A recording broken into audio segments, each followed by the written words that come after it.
नमस्कार। प्रादेशिक समाचार के साथ मैं पूनम करकट्टा। पहले मुख्य समाचार। केंद्रीय गृह मंत्री ने कहा कि हिंदी को स्थानीय भाषाओं के नहीं बल्कि अंग्रेजी के विकल्प के रूप में स्वीकार किया जाना चाहिए। मुख्यमंत्री हेमंत सोरेन ने कहा है कि नागर विमानन विभाग को और बेहतर तथा क्रियाशील बनाने की जरूरत।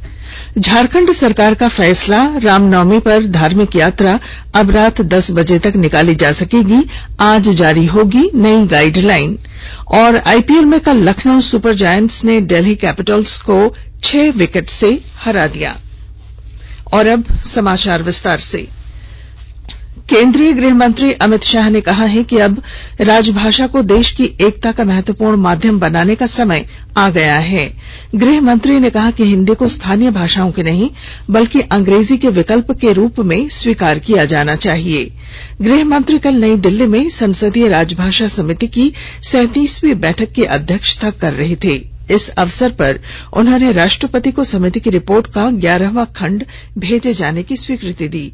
उन्होंने राजभाषा समिति की कार्यगति की सराहना करते हुए कहा कि एक कार्यकाल में राष्ट्रपति को 3 रिपोर्ट भेजा जाना एक बड़ी उपलब्धि है। श्री शाह ने कहा कि प्रधानमंत्री नरेंद्र मोदी ने राजभाषा को सरकार संचालन का माध्यम बनाने का निर्णय लिया है और इससे निश्चित रूप से हिंदी का महत्व बढ़ेगा। गृह मंत्री ने सदस्यों को बताया कि इस समय मंत्रिमंडल के एजेंडे का 70% हिंदी में तैयार होता है। उन्होंने बताया कि पूर्वोत्तर के 8 राज्यों में 22,000 हिंदी शिक्षकों की नियुक्ति की गई है। पूर्वोत्तर के 9 जनजातीय समुदायों ने अपनी बोली की लिपि को देवनागरी में परिवर्तित किया है। इसके अलावा 8 पूर्वोत्तर राज्यों ने 10वीं कक्षा तक विद्यालयों में हिंदी को अनिवार्य बनाने की भी सहमति दी है। मुख्यमंत्री हेमंत सोरेन ने कहा है कि नागर विमानन विभाग को और बेहतर तथा क्रियाशील बनाने की जरूरत है। इस विभाग को एक रेवेन्यू मॉडल के रूप में विकसित किया जाना चाहिए। इससे राज्य में विमानन सेवाओं को और बेहतर बनाने में मदद मिलेगी। मुख्यमंत्री ने कल नागर विमानन विभाग की समीक्षा बैठक में अधिकारियों को ये निर्देश दिए। उन्होंने कहा कि टूरिज्म सर्किट और एम्बुलेंस सेवा बेहतर विकल्प तलाशने की दिशा में पहल करें। मुख्यमंत्री ने कहा कि इस संबंध में जरूरत पड़ने पर और हेलीकॉप्टर सरकार उपलब्ध कराएगी। मुख्यमंत्री ने नागर विमानन विभाग को फ्लाइंग एकेडमी शुरू करने की दिशा में पहल करने का निर्देश दिया। साथ ही उन्होंने कहा कि रांची में एयर होस्टेस की ट्रेनिंग की भी व्यवस्था होनी चाहिए। इस संबंध में विभाग को 31 जुलाई तक विस्तृत कार्य योजना बनाने को कहा ताकि इसे शुरू किया जा सके। मुख्यमंत्री ने कहा कि रांची के बिरसा मुंडा एयरपोर्ट पर नाइट होल्ड की सुविधा शुरू होनी चाहिए। इसके लिए विभिन्न विमानन कंपनियों से संपर्क करने का निर्देश उन्होंने अधिकारियों को दिया। झारखंड सरकार ने कल राज्य के 6 आईपीएस अधिकारियों का तबादला किया है। जैप 1 के कमांडेंट अनीश गुप्ता को रांची का डीआईजी बनाया गया है। इससे संबंधित अधिसूचना गृह, कारा और आपदा प्रबंधन विभाग ने कल जारी की। जैप 1 के कमांडेंट के पद पर पदस्थापित अनीश गुप्ता डीआईजी रैंक में प्रोन्नत होते हुए रांची के डीआईजी और चाईबासा एसपी अजय लिंडा कोल्हान डीआईजी बनाए गए हैं। इसके अलावा दीपक कुमार सिन्हा को डीआईजी होमगार्ड और शम्स तबरेज को डीआईजी बजट बनाया गया है। साथ ही पलामू एसडीओ के पद पर पदस्थापित विजय शंकर को सिटी एसपी जमशेदपुर और रांची कोतवाली एएसपी के पद पर पदस्थापित मुकेश लुणायत को ग्रामीण एसपी जमशेदपुर बनाया गया है। अमृत महोत्सव के तहत आकाशवाणी के साप्ताहिक क्विज में आइए आप भी शामिल हों। आजादी के 75 वर्षों का पर्व अमृत महोत्सव प्रत्येक बुधवार शाम 7 बजे प्रसारित होने वाले प्रादेशिक समाचार के दौरान पूछे गए प्रश्न का सही उत्तर देने वाले एक प्रतिभागी इनाम का हकदार होगा। इसके लिए सुनते रहें आकाशवाणी रांची का प्रसारण।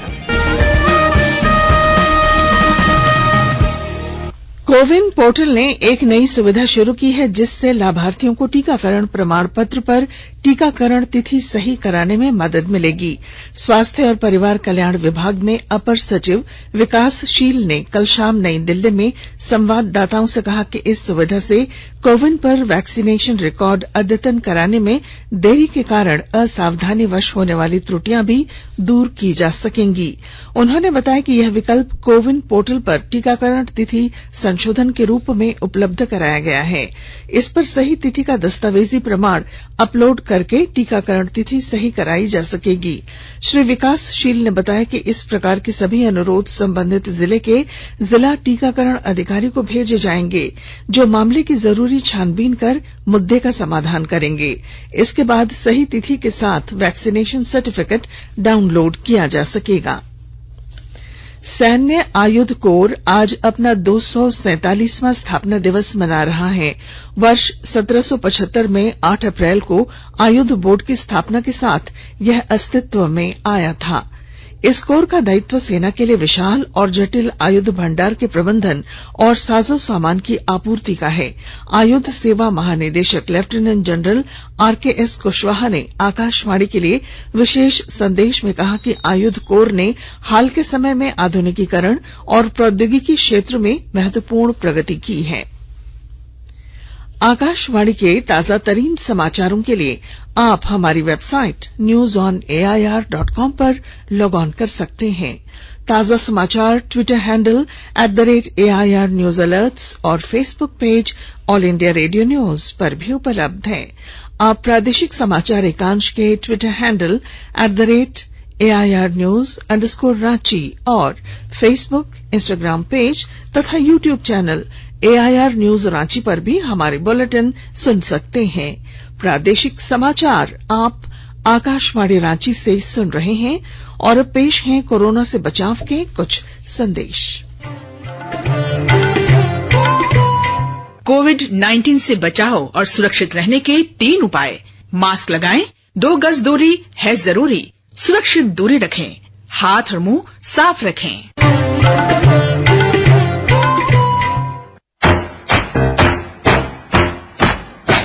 चलो मिलकर एक शुरुआत करें, चलो एक फैसला आज करें। मास्क नहीं तो टोकेंगे, कोरोना को रोकेंगे। चलो एक वादा करते हैं, चलो एक वादा करते हैं। मास्क नहीं तो टोकेंगे, कोरोना को रोकेंगे। भारत सरकार द्वारा जनहित में जारी। प्रादेशिक समाचार में आपका फिर स्वागत है। आपदा प्रबंधन विभाग ने धार्मिक जुलूस को लेकर नई गाइडलाइन जारी की है। झारखंड में रामनवमी पर धार्मिक यात्रा रात 10 बजे तक निकाली जा सकेगी।